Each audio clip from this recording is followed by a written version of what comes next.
I think that just during my warm-ups, I really just try and like settle down and take my time in throwing because that's how I'm going to throw during my actual game. And that's hard to do sometimes. Sometimes you show up to an event, maybe you're running a few minutes late or you can't get on a board. And so you feel like you're being pushed to kind of like warm up in a faster manner. So that's one of the hardest things that I've had to understand is that if I just slow down and take my time, I'm going to get the outcome that I want rather than having to throw at a faster speed. My name is Adriel Loshak, and the goal of this channel is to help all players achieve whatever level of cornhole they choose. Whether that's to just win more at your local blind draw, or like me, become an ACL pro. I'd like to thank Lori Dool for being interviewed, and I'd also like to thank her sponsors. This is the second half of Lori Dool's interview, the mental aspect of the game. Until I reach 1,000 subscribers, the longest video I can post is 15 minutes. So please click that subscribe button and help me reach my first goal of 1,000 subscribers. I'm ACL Pro Lori Dool. This season, I am sponsored by Lucky Bags Cornhole, East Coast Beach Baggers, and 360 Communications. And then my charity of choice this season is the Bills Mafia Babes. Making sure that mentally you're ready to throw every single bag. If you are, outside of just your normal speed, that's what's going to end up happening. Is something, especially physically, is probably going to go wrong. I've worked really hard to make it so that every bag looks the same. But as a stepper, I know that that was going to be a harder task for me rather than someone who doesn't step. The less moving parts you have, the less can go wrong. And I know that, but I am just a natural stepper. I tried not stepping and it's not for me. So I knew that I had to work a lot harder at physically getting better at that. But the mental aspect of telling your body what you want it to do is a whole different ballgame. And so sometimes that takes a little bit of time and effort in your throw. And obviously the ACL changed from 20 seconds to 12 seconds this season. But that was a lot of hard work as well. Just kind of wrapping your head around the fact that you have less time to throw a bag. Time itself really hasn't been an issue for me. People have tried to call me on it. There's shot clocks now. So when you're playing on TV, that's the pressure of real 12 seconds, but I haven't come close to it. What kind of things are you saying? Like specific things that you're saying to yourself? Just working on when you're gonna like release the bag and just kind of like slow and steady. One of my common phrases that I'll tell, my partners throughout the whole thing. And so you try and tell yourself just as much as you tell other people is just, calm, cool, consistent. That's it. And just making sure that you're hitting shots at the right time. So just keeping calm and not trying to rush yourself or the game itself is important. You have a bad throw or a bad round. What do you do both physically and in your head mentally to bring it back together? I've coached softball for 15 years. One of the things I used to tell my kids was if you make a bad play, you've got to whiteboard it, right? You've just got to erase it because if you leave it up there, they're going to keep hitting to you and then you're going to continue to make error after error. So you've got to wipe it and let it go and pretend like it never happened. That's the hardest part. If you keep thinking about that one shot that you missed, then that's where your head is at. It's not on the current bag, right? You can't go back and take it back. Now you've just got to go through and fix it. And that's it. Just keep throwing your game. A lot of people will go and they'll look at the bracket before we start a tournament, and they'll say, "Well, I'm going to win this game. I'm going to win this game. This is going to be a tough game, or I'm going to lose this game, but I could win this one." You've got to let that go because you can't look all the way ahead to getting to the finals. You've got to just worry about one bag at a time. If you would like to help support the channel even more than watching videos, please subscribe. It helps me a ton and it allows me to upload videos just about every day. Your partner is playing really badly. It might be a blind draw or it might be your actual chosen partner. What do you do for your partner and what do you do for yourself so it doesn't take you out of your game? That's two different situations. If I'm playing, in a parking lot on a Monday night, let's just say for an example, because we've both been there, and maybe you have somebody new. You take a time out, you go down, you try and encourage them, let them know, kind of where they should be thinking, what they should be thinking about, and how to, rebound and make the best out of it. So, trying to keep your partners positive and working that way. It depends if it's your chosen partner. I'll give you the example of Miranda. Miranda is young enough she could have been one of the kids that I've coached in a variety of different sports. So you get to, understand their playing style, how they want to be treated, and what they're going to be able to do after you have a particular conversation with them.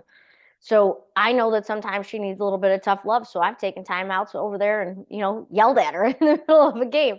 But that, I would never do that to, a random new person in a blind draw. But once you build those relationships with people, you have the opportunity to be able to do things like that and kind of know what they need at that particular moment. There's been times where I've gone down there and, encouraged her, or like even just told her a joke just to get her to relax a little bit and play like I know how she knows how to play.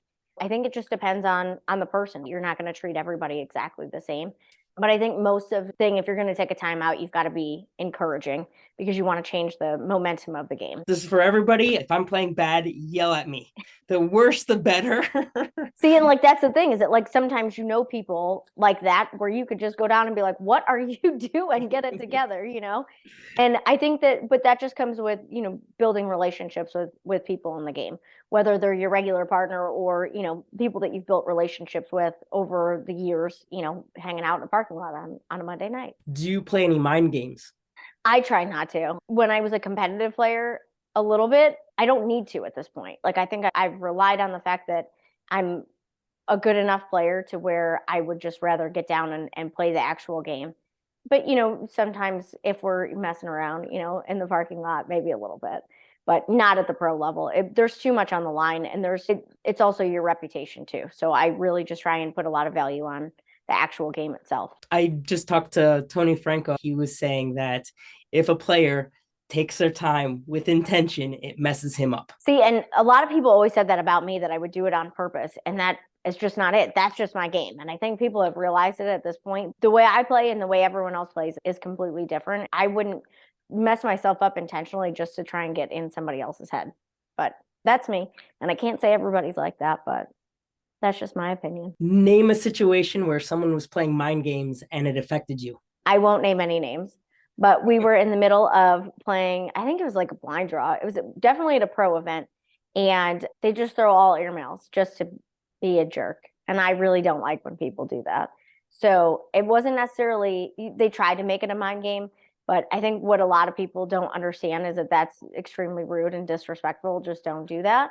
Now that stats and everything else have kind of come into play a lot more, even at like the regional level, people have stopped doing that. But every once in a while, you kind of get people like that, and it just leaves a bad taste in your mouth after games like that. You really try and intentionally beat them from there on out. Do you wear AirPods or anything to get rid of external distractions? Absolutely, I wear headphones, even like at regionals and up. I don't anymore. When we're out playing like in the parking lot. But when I first started, I did just kind of get used to it. But what a lot of people don't understand, if you've never played on a broadcast court or on TV, that you can hear the announcers. And so the announcers will sit there and talk about like what bag they think you should throw, or what they think you will throw, or all the different shots. And so like you're trying not to listen to them because you want to do what you want to do. And that was the hardest distraction, is that they're over there talking about what you should be doing with your bags, when maybe that's not your mindset. So that was really when I started wearing headphones, was after I went to my first national, when we used to have nationals for everybody in Fort Lauderdale, and I was on a broadcast court. And so I had to just kind of tune everybody else out. It's getting to the point where you've got a lot of people now crowding around, like, you're bored too, even if it's not on the broadcast court, and people just talking about, random things, and it's easier to get distracted. As far as the mental game goes, is there anything that you wish I would have asked? I think that for people really just trying to get to that top level, they have to realize that it's not just about putting bags in the hole every single time, that they've really got to focus on the mental aspect of the game. Reading different types of books or listening to different types of podcasts is extremely helpful in just trying to, hone in on your mental practice, because you want to think about, as any athlete, you want to think about your brain being, another muscle that you have to work out. It's not just going to happen overnight for you either. You've got to work towards, the mental aspect of the game. And some people are athletes, some people have never played a sport before in their lives, that are out there, and everyone brings something a little bit different to the table.